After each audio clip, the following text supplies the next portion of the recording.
Hello everyone, welcome to our channel. In this video, I will show you and also tell you how to disable flash notifications on absolutely any iPhone.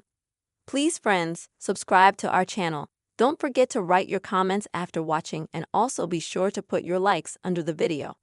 So, you and me friends, let's get started. Please open up your iPhone settings.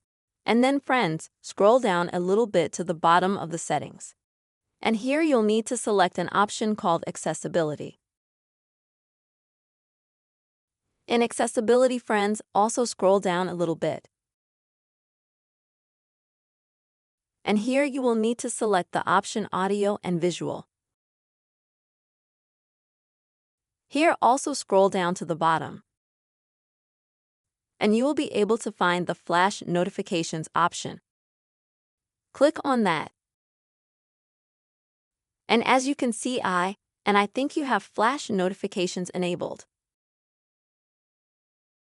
In order to turn them off, you just have to click on this button here. But you can leave them on in a couple of ways. So the first one is when your device is unlocked, for example, or when it's in silent mode.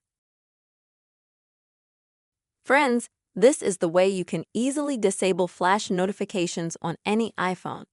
I really hope this video was helpful to you. Please don't forget to put your likes, write comments, subscribe to this channel, and take care.